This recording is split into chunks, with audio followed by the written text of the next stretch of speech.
Mes chers amis, mes chers amis, mes chers amis, je vous retrouve comme après une longue absence. Le voyageur retrouve sa maison, Jean-Paul. Le voyageur retrouve ses amis. Le voyageur retrouve sa famille. Oui, Jean-Paul, un souvenir me revient en mémoire. C'était au printemps 2006. J'étais venu à Nîmes pour la première réunion publique de la campagne présidentielle, mon cher Henri. À un an de l'échéance, nous nous étions retrouvés des milliers. Je vous avais parlé de la France et certains d'entre vous étaient venus me voir pour me dire « Merci d'avoir parlé de nous ». J'ai encore cette phrase gravée dans ma mémoire, car dans ce « nous », il y avait toute l'émotion que ressent celui qui est fier d'être français lorsqu'on lui parle de son pays et de ce qu'il est capable d'accomplir. Ce « nous » qui vient à l'esprit lorsqu'on prononce le mot « France ». Ce « nous » qui est un « nous » de fraternité. Ce « nous » qui exclut le dénigrement systématique par la repentance de tout ce que nos aïeux ont accompli et dont nous sommes fiers. Ce « nous » qui exprime le refus obstiné de la guerre des mémoires. Ce « nous » dont vous savez ce qu'il signifie d'amour de la France. Ici, où sont restées si longtemps béantes les plaies de la croisade des Albigeois, des perquisitions contre les protestants, des révoltes cévenoles, et où tant de rapatriés et de harkis ont trouvé ici le refuge, gardant dans leur cœur des blessures inguérissables. Ils ont été accueillis sur cette terre. Ce « nous » qui récuse le délitement de la nation en communauté, en minorité agissante, en catégorie sociale qui se compare, qui se juge, qui se jalouse, réclamant pour elle chacune plus de droits que pour tous les autres, et finissant par s'affronter. Nous ne voulons pas de cette France découpée en communautés. Ce « nous » qui rejette la lutte des classes et qui se reconnaît dans le mérite, dans la réussite par l'effort, qui se reconnaît dans une république de citoyens égaux, en droit et en devoir. Ce « nous », au fond, il dit ce que nous avons en partage. Ce « nous », c'est le mot qui résume notre histoire commune et qui annonce l'histoire que nous allons écrire ensemble.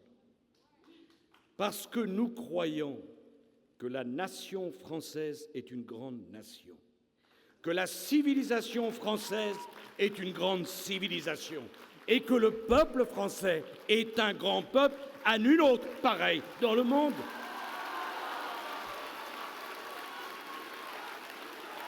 Ce soir, s'achève une campagne au terme de laquelle vous allez désigner un nouveau président pour notre famille. On s'est étonné que je sois candidat. On m'a dit que lorsqu'on avait été président de tous les Français, on ne pouvait pas redevenir le chef d'un parti. Avant de prendre ma décision, j'ai beaucoup réfléchi. L'argument des institutions, du symbole d'unité que doit incarner la fonction de chef de l'État, n'était pas médiocre. L'exercice de la fonction présidentielle crée des obligations pour la vie. Lorsqu'on a eu l'honneur de représenter la France aux yeux du monde, de parler en son nom, on n'a aucun droit particulier. On a des devoirs. J'ai pensé aux institutions et je me suis demandé où était mon devoir. J'ai pensé à ma famille politique, à ces divisions inutiles et indignes des 2 dernières années. Et je me suis demandé où était mon devoir. J'ai pensé à vous et je me suis demandé où était mon devoir. J'ai pensé à l'état de notre République et à ce qu'elle deviendrait si la ruine de notre famille politique laissait vide tout l'espace entre le Parti socialiste et le Front national, Et je me suis dit que mon devoir était d'être à vos côtés pour que cela n'arrive jamais. Je savais que ça serait difficile, mais je savais aussi que ma conscience ne me laisserait pas en paix si je me tenais à l'écart. Il y avait toutes les bonnes raisons de laisser faire, mais quel sens aurait eu dès lors l'engagement de toute ma vie si je vous avais abandonné? Si j'avais choisi de me protéger au lieu de m'exposer à la rudesse du combat politique, rester en retrait quand tout va mal n'était rien d'autre qu'une lâcheté. Et cette lâcheté aurait été le contraire de ma conception de l'engagement politique. Aurais-je fait honneur à la fonction que j'ai occupée 5 années durant, en demeurant à l'abri, dans la tourmente qui emporte aujourd'hui nos institutions, notre économie, notre société, dans ce naufrage moral et politique qui menace notre République?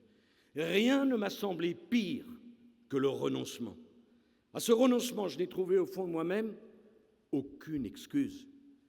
Alors on m'a dit, au fond, dans ce malaise profond qui étreint la France, il sera difficile, peut-être même impossible, de faire partager aux Français une espérance. Mais alors que faire? Sinon chercher quand même à convaincre qu'il existe une voie, qu'il existe un salut, qu'il existe un espoir, parce qu'il ne faut jamais désespérer de la France. Eh bien, cela m'a paru ce qu'il y avait de plus digne à faire. Que faire de plus digne que d'essayer de convaincre chaque Français qu'il peut reprendre en main son destin, qu'il peut reprendre en main sa vie lorsqu'il a le sentiment d'en avoir perdu la maîtrise complète. Convaincre, mais c'est l'essence même de la politique. Aller à la rencontre de ceux qui ne sont pas convaincus. Aller à la rencontre de ceux qui ne sont pas d'accord, comme de ceux qui, à force de déception, n'ont plus confiance dans la politique et même en nous-mêmes. Voilà comment m'est apparu mon devoir. Un responsable politique digne de ce nom, ça n'a pas peur de la contradiction. Un responsable politique digne de ce nom, ça n'a pas peur du débat. Un responsable politique digne de ce nom, ça n'a pas peur de se confronter aux idées des autres. Voilà ma vérité. Un responsable digne de ce nom, ça n'a pas peur de la différence. Si vous m'accordez votre confiance,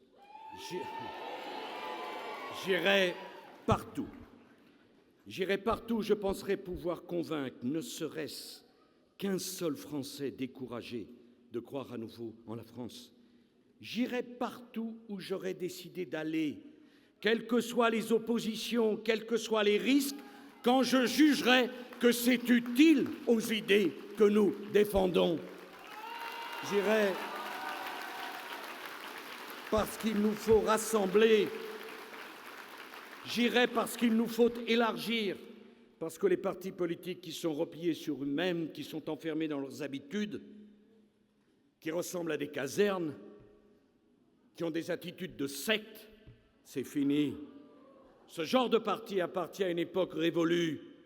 Les partis qui ne servent que des clientèles, les partis qui ne sont que des machines à distribuer des investitures. Oui, Jean-Paul, tu as raison. Nous ne voulons pas qu'on nous demande notre vote pour gagner une élection, pour nous trahir le lendemain et gagner avec d'autres une autre élection. Les partis de notables de la politique qui font leurs petites affaires entre eux en tenant soigneusement le peuple à l'écart. Ces partis, les Français ne leur font pas confiance, ne les supportent plus, n'en veulent plus. Ils veulent des partis politiques où ils ont leur mot à dire, des partis qui les représentent parce qu'ils leur ressemblent, des partis qui comprennent leurs difficultés parce qu'ils partagent leurs aspirations, des partis où on est libre, libre de penser et libre de dire, des partis où quand la salle est contente, elle applaudit, des partis où quand la salle n'est pas d'accord, elle le dit.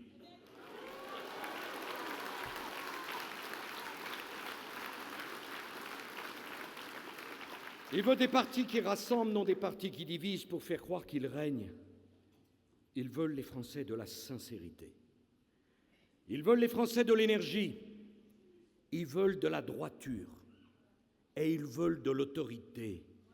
Les Français n'en peuvent plus de voir la France abîmée et de voir attaquer une à une les raisons qu'ils ont d'être fiers d'être Français. Ils n'en peuvent plus de voir en lambeaux leur cadre de vie et tout ce qui faisait que la France était prospère, était grande, était aimée, était admirée. Ils n'en peuvent plus, les Français, de ce rétrécissement de la France, dont ils sentent bien qu'il a pour conséquence que chacun se trouve de moins en moins capable de maîtriser sa vie. Les Français n'en peuvent plus, oui, de la médiocrité. Lorsque la nation s'affaiblit, c'est chacun d'entre vous qui se trouve à la merci des tempêtes et des violences qui secouent le monde. Lorsque la République se défait, c'est chacun d'entre vous qui devient plus vulnérable aux accidents de la vie. Sur la scène du monde, les Français mortifiés voient la France abaissée, réduite au silence et condamnée à l'impuissance.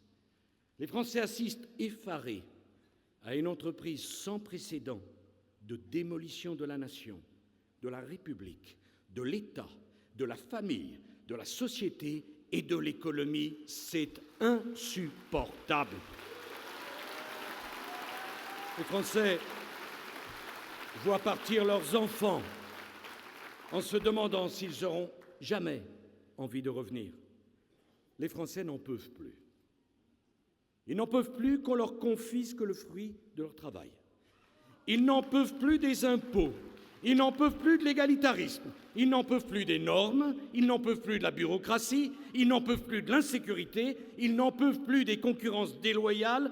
Ils n'en peuvent plus de voir la République et la laïcité attaquées dans leur propre pays. Ils n'en peuvent plus d'une Europe qui prétend régenter leur vie quotidienne. Ils n'en peuvent plus du mensonge. Voilà l'état d'esprit de la France aujourd'hui, 2 ans et demi après l'élection de François Hollande. Les Français n'ont plus confiance. Ils n'ont plus confiance dans ceux qui les gouvernent, mais plus grave, ils n'ont plus confiance dans l'avenir. Les Français sont en colère. Et la colère est aveugle. Et la colère est dangereuse. Les Français sont divisés. Pour un pays, le nôtre, qui a connu tant de guerres civiles, tant de guerres de religion, qui a fait tant d'efforts pour pardonner, la division est dangereuse. Ceux qui attisent la colère, ceux qui nourrissent les divisions par clientélisme, ceux-là sont irresponsables. On ne gouverne pas la France en divisant les Français. On ne gouverne pas la France en méprisant 1 million de manifestants que l'on a heurtés dans leur conscience, qui ne cassent rien, tout en cédant le lendemain à la violence déchaînée de quelques centaines de casseurs. Voilà la vérité de la République française.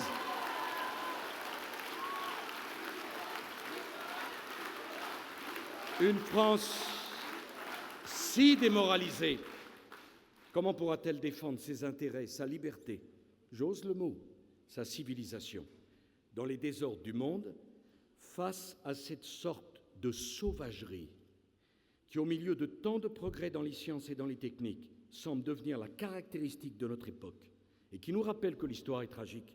Sauvage, comment qualifier autrement les guerres économiques qui ravagent la planète, les compétitions impitoyables qui opposent les continents.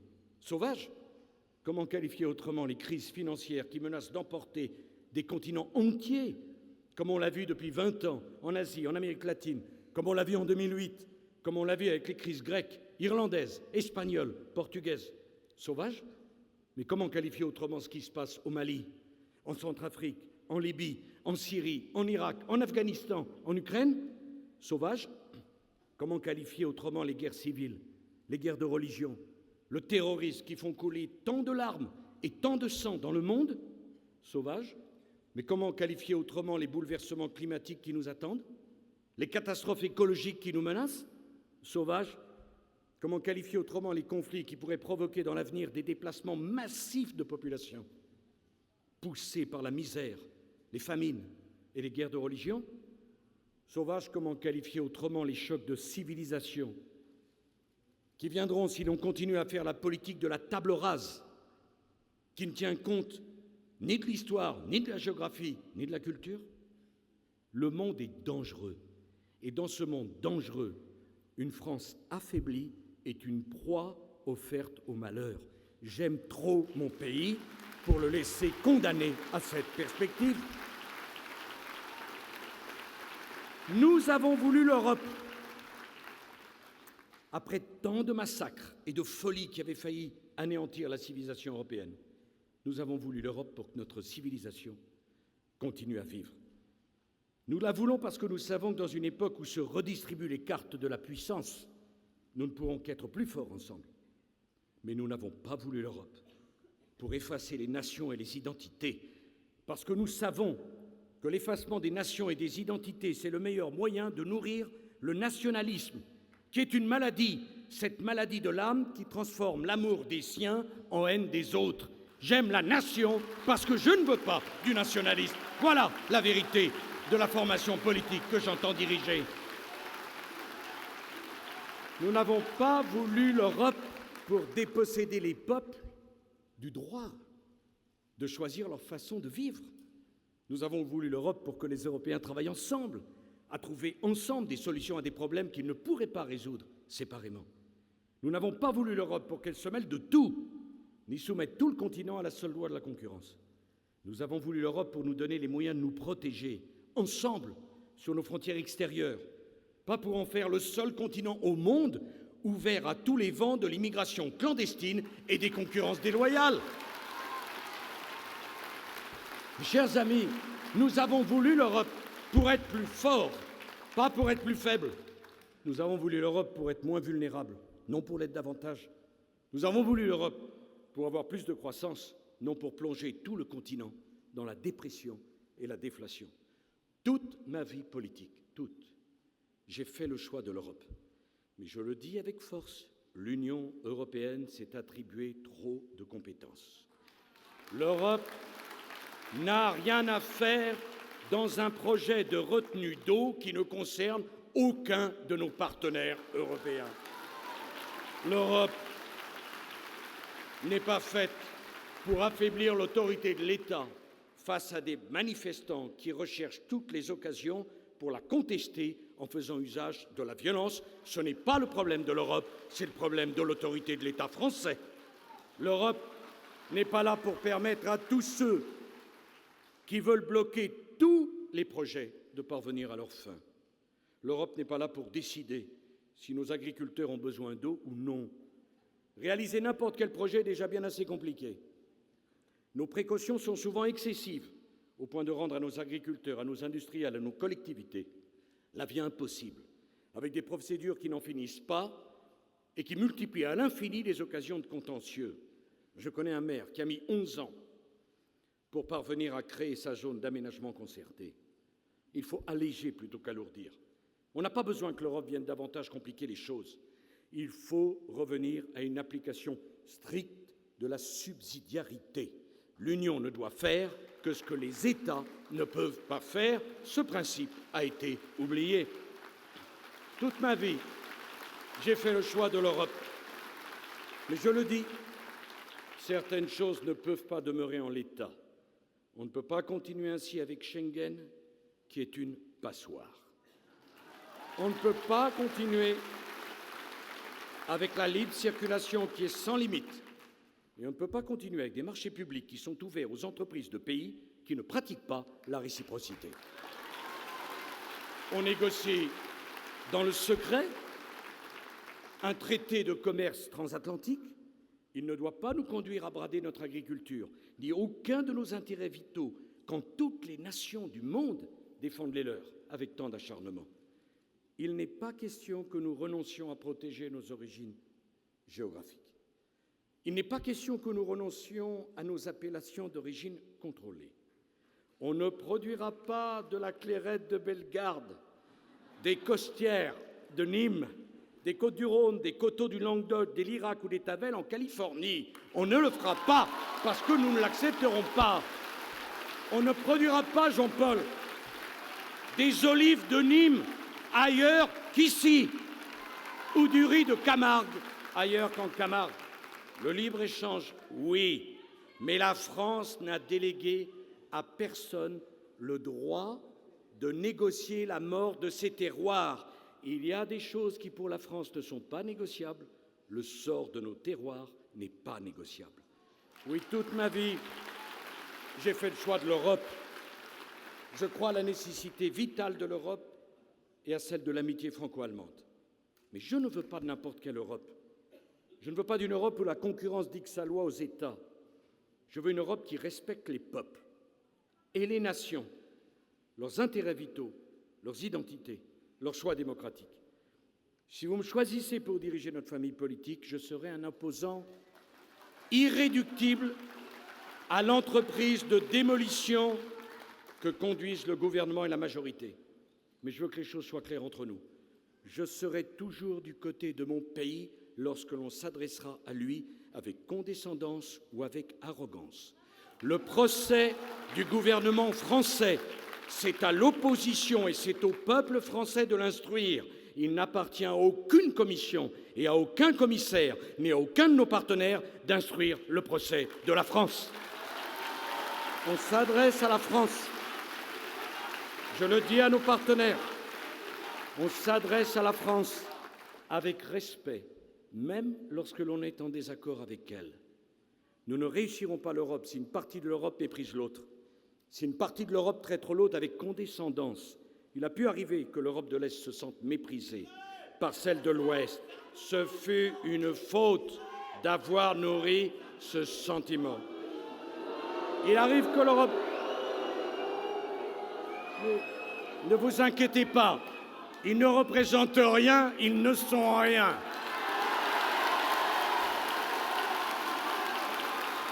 Mes chers amis, quand je ne suis pas là, ils peuvent crier, mais je suis de retour.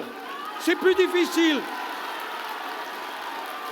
Il arrive que l'Europe du Sud ne se sente pas comprise et pas respectée par l'Europe du Nord. Ce serait une erreur fatale de continuer à nourrir, même involontairement, cette impression. Nous avons voulu l'Europe pour qu'elle soit dans le monde un facteur de paix. Nous n'avons pas voulu l'Europe pour qu'elle ressuscite la guerre froide. Vouloir la confrontation entre l'Europe et la Russie, je le dis comme je le pense, c'est une folie, ce qui ne vaut naturellement pas acceptation de toutes les prétentions de la Russie. Comment a-t-on pu espérer résoudre la crise ukrainienne sans discuter avec la Russie? Qui peut croire un instant que la France pourra jouer un rôle pour trouver une issue à cette crise en n'honorant pas le contrat qu'elle a signé avec la Russie? Qui peut croire un instant que cette parole non tenue renforcera notre influence et notre crédibilité dans le monde? Comment a-t-on pu croire que l'on ne provoquerait pas de crise en voulant faire entrer l'Ukraine dans l'Europe et dans l'OTAN? Comment a-t-on pu croire qu'on ne susciterait pas de réaction de la part de la Russie en lui donnant le sentiment que l'on cherche à l'encercler? Comment a-t-on pu à ce point nier l'histoire, la géographie et la culture? Qui peut croire à la réussite d'un projet qui ramènerait l'Europe à la situation d'avant les États-nations au temps des principautés du Moyen-Âge? Qui peut croire à la réussite d'une entreprise qui, sans se préoccuper de l'histoire, de la géographie et de la culture, éteindrait nos frontières jusqu'à celles de la Russie en embloquant la Turquie, qui n'est pas en Europe et qui n'a pas vocation à entrer en Europe?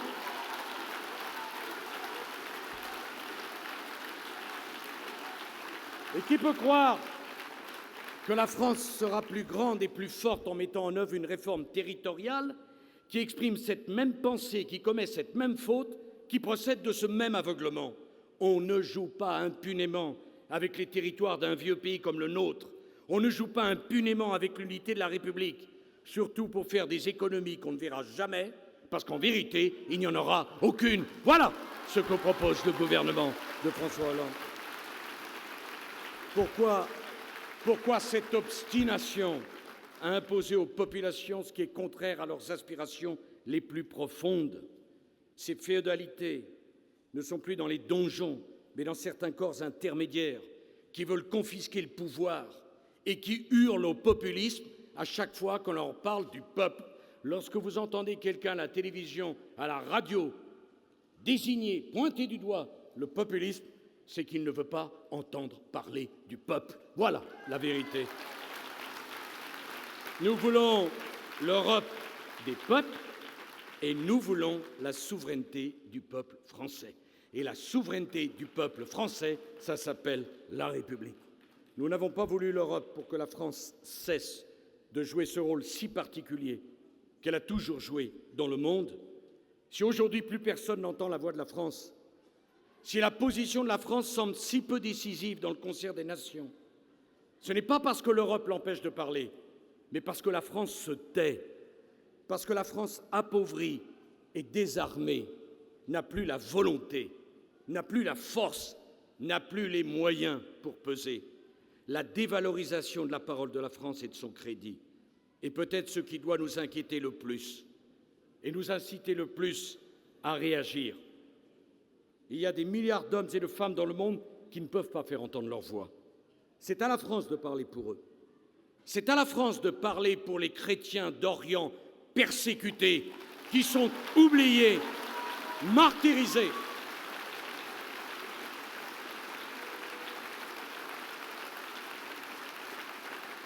Nous,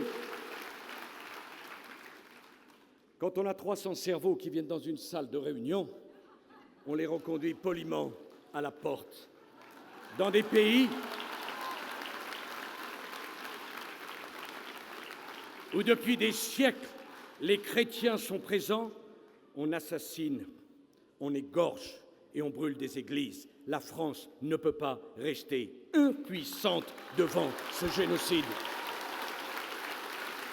C'est à la France de parler pour la Méditerranée. C'est à la France de plaider pour que la loi du commerce ne soit pas la seule loi au monde. C'est à la France de plaider pour un droit mondial de l'environnement, du travail et de la santé. C'est à la France de convaincre de la nécessité de réformer l'ONU pour que les grandes puissances émergentes trouvent leur place. C'est à la France, avec l'Allemagne, de prendre ses responsabilités dans la réforme profonde et nécessaire des affaires européennes. Encore faut-il, pour donner des leçons au monde, se les appliquer à soi-même. La France ne peut s'imposer sur la scène du monde, ni par la puissance matérielle, ni par le nombre.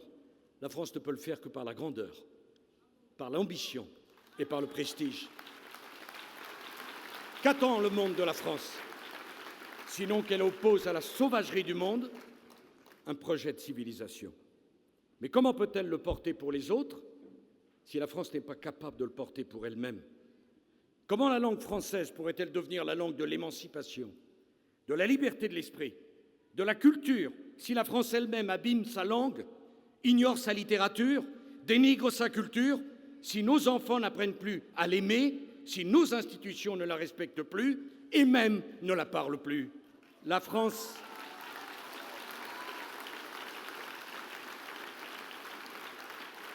a un atout, et cet atout, c'est le français.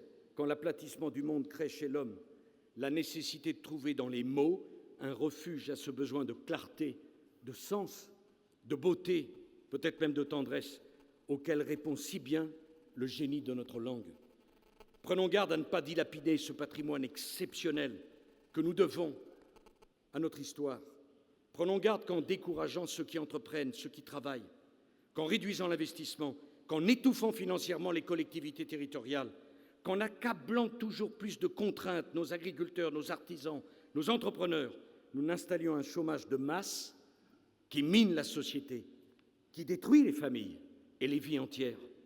Prenons garde qu'à ne plus offrir à une bonne partie de la jeunesse que la perspective du chômage, d'un petit boulot précaire ou d'un emploi aidé qui ne débouche sur rien.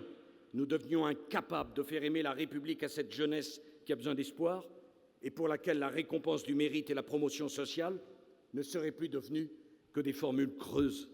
Prenons garde qu'en affaiblissant la famille, qu'en laissant l'école de la République aller à volo, nous ne soyons plus capables de donner à une bonne partie de la jeunesse française l'armature intellectuelle et, j'ose le mot, morale, qui permet de faire de nos enfants des adultes civilisés. Le mot « civilisé » n'est pas un gros mot.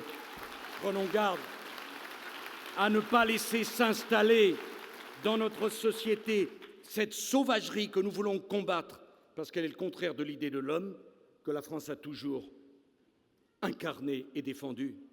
Comment ne pas voir dans le visage sombre de ces jeunes Français? D'ailleurs, combien sont-ils vraiment?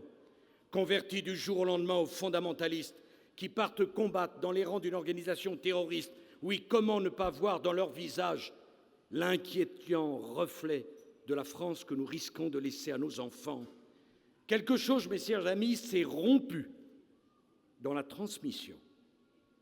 Et de cette rupture dans la transmission entre grands-parents et parents, parents et enfants, dans la rupture de la transmission, sont nées l'inculture et l'ignorance, qui, à l'heure des réseaux sociaux et de l'information en continu, mettent tant d'adolescents à la merci de toutes les manipulations, de tous les mensonges et de tous les préjugés.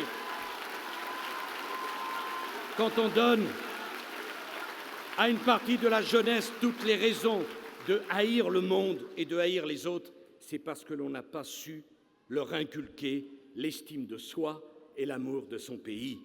Quand on répète sans arrêt qu'il est interdit d'interdire, quand on décide de laisser une jeunesse désemparée avec cette pseudo-liberté dont elle ne sait que faire, parce qu'on ne lui a pas enseigné la notion de limite, parce qu'on ne lui a pas appris que tout ne se vaut pas, alors dans le désarroi de cette jeunesse perdue, le poison des fondamentalistes et des fanatistes peut s'écouler en passant pour un illusoire remède. Voilà ce que je pense au plus profond de moi. Et voilà à quoi sert la politique. Oui, c'est une vraie guerre que livre la sauvagerie à notre idée de la civilisation. Mes chers amis, c'est une guerre que nous perdrons si nous cédons devant la montée des communautarismes ethniques et religieux dont nous ne voulons pas.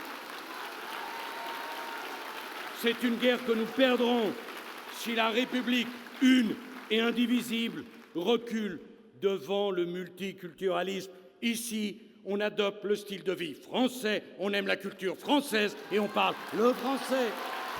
C'est une guerre que nous perdrons si la République devient trop faible pour empêcher que s'installent au cœur même de notre société toutes les guerres de religion qui déchirent le monde. Ici, nous ne voulons plus de guerre de religion. Ce n'est pas notre affaire. Nous n'en voulons pas. C'est ce que veulent les fanatiques, c'est ce que veulent les fondamentalistes, c'est ce que veulent les terroristes, c'est ce que permettrait le reniement de l'égalité de l'homme et de la femme. Nous ne voulons pas de ce reniement. Le reniement de la distinction du spirituel et du temporel. Nous ne voulons pas de ce reniement. Le reniement de la laïcité. Nous n'en voulons pas.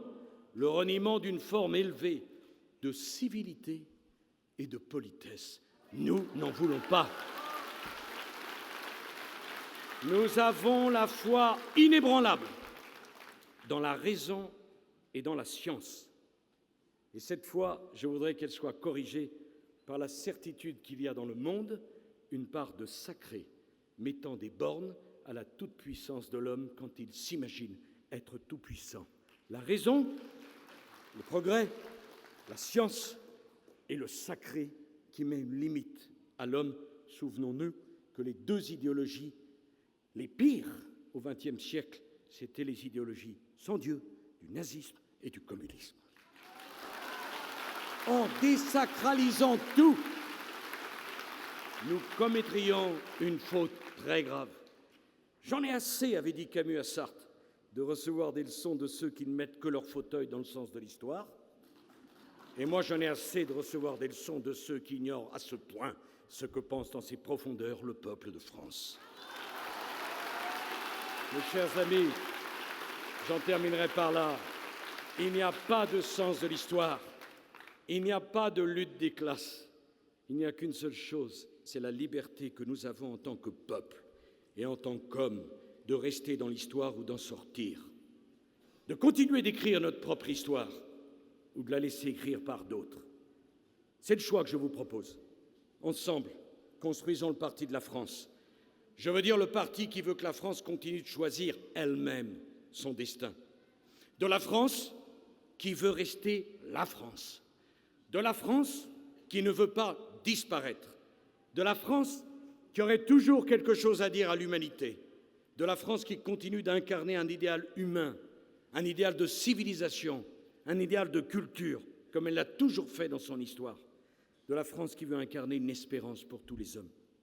Je vous propose de construire le parti de l'espérance. Et pour le construire, j'ai besoin de vous, de chacune et de chacun d'entre vous. De vous, tels que vous êtes, de vous, frondeurs, de vous, Français, de vous de bonne et de mauvaise humeur, de vous et de votre histoire, de vous qui êtes avec nous depuis longtemps ou de vous qui venez nous rejoindre, de vous qui avez été enthousiasmés ou de vous qui avez été déçus. Je vois autour de moi une équipe différente, mobilisée, mais qui aurait compris la chose la plus importante à comprendre, que les différences deviennent une richesse quand on accepte de les additionner avec les membres de l'équipe à laquelle on appartient. Jean-Paul, merci de ton amitié. Nathalie, merci d'être à mes côtés. Laurent, merci de ton engagement dans cette campagne. Michel, merci de cette fidélité depuis tant d'années. Brice, merci d'y avoir cru quand vraiment personne n'y croyait à part moi. Henri,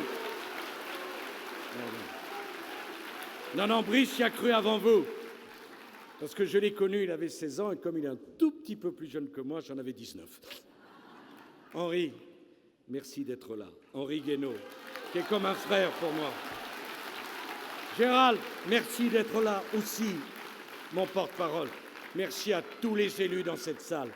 Mes chers amis, samedi, on va démontrer à toute la France ce que c'est que la mobilisation des hommes et des femmes qui veulent construire le parti de l'espérance au service de la France.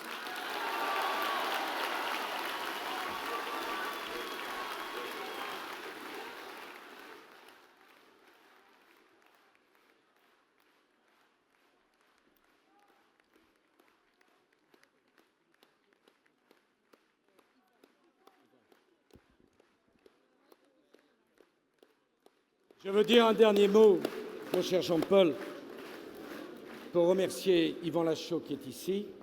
Et je dis une chose, je veux l'alliance, l'union et la confiance avec nos partenaires, mais avec des partenaires qui sont avec nous matin, midi et soir. Et moi, Yvan, je ne confonds pas nos amis de l'UDI avec qui nous avons gouverné et les dirigeants du MoDem qui ont fait l'élection de François Hollande.